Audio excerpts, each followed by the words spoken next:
U.S. President Donald Trump on Thursday received temporary approval to continue collecting tariffs under emergency powers by a federal appeal court on Thursday. The United States Court of Appeals for the Federal Circuit in Washington said it was pausing the lower court's ruling to consider the government's appeal and ordered plaintiffs in the cases to respond by June 5th and the administration by June 9th. This comes a day after 3 judges ruled Trump overstepped his authority in imposing global tariffs and gave the White House 10 days to halt the import taxes. White House advisor Peter Navarro said Trump administration is ready to take its appeal to the Supreme Court. Navarro said that U.S. tariffs would remain in place for now and that the administration is still in talks with other countries to continue trade negotiations. The tariffs remain in place. The court told us, they didn't all but tell us, they told us, go do it another way. So you can assume that even if we lose, we will do it another way.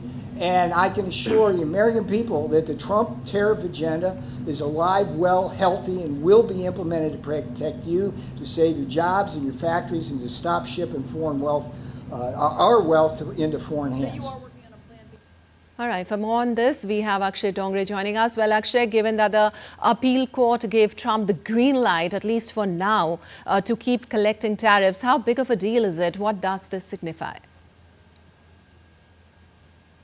Well, as far as the tariffs are concerned, Lipakshi, this was in fact a big deal as far as the tension between the court and the executive, that is the government of the United States, is concerned.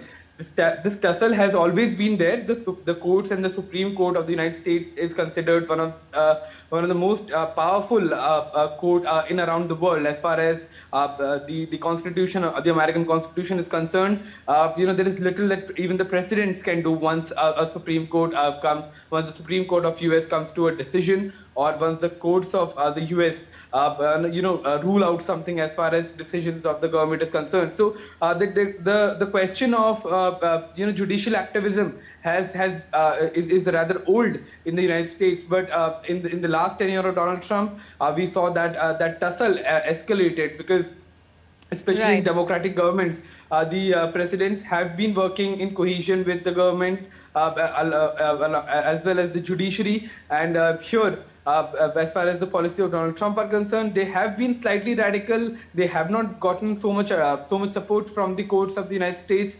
But every time there has been a tussle, we have seen very serious allegations coming in from Donald Trump's side of judicial activism, and the judges railroading all the hard work that they have been doing as far as formulation of policies are concerned. Now, talking about the specific tariffs, as far as the negotiations are concerned, it took quite a lot of months as far as the Trump administration to implement tariffs, to bring tariffs. There was an entire trade war that had hit the global economy.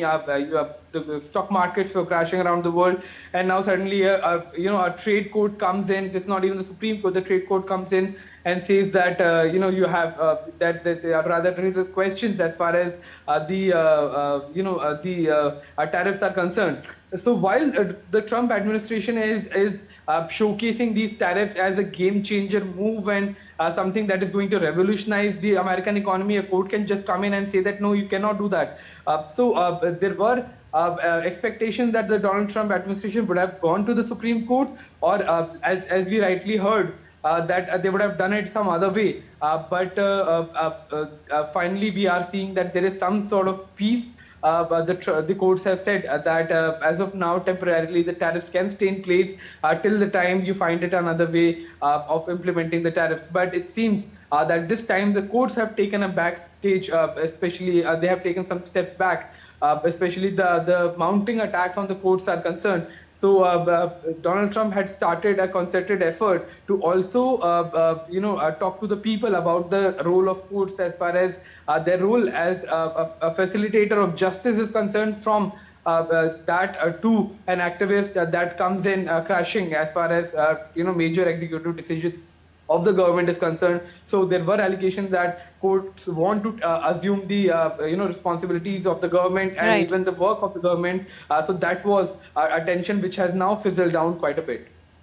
Right. Akshay, you were also mentioning about judicial activism. How do you think which way this case could go, with Karen Leavitt also calling halting tariffs as judicial overreach?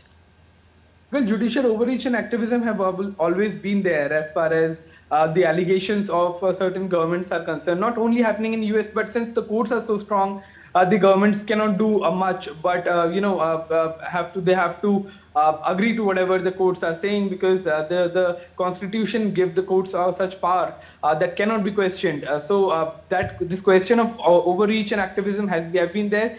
But it seems that even the courts have stepped back a little. If the courts once again come back and implement a ruling that the tariffs are illegal, then certainly the Trump administration is already ready to find some loopholes or find some other way to continuing with collecting the tariffs, but just rename it, or find some loophole and exploit it. So it seems that has been allowed so far. All right. Thank you so much, Akshay, for all those insights and details.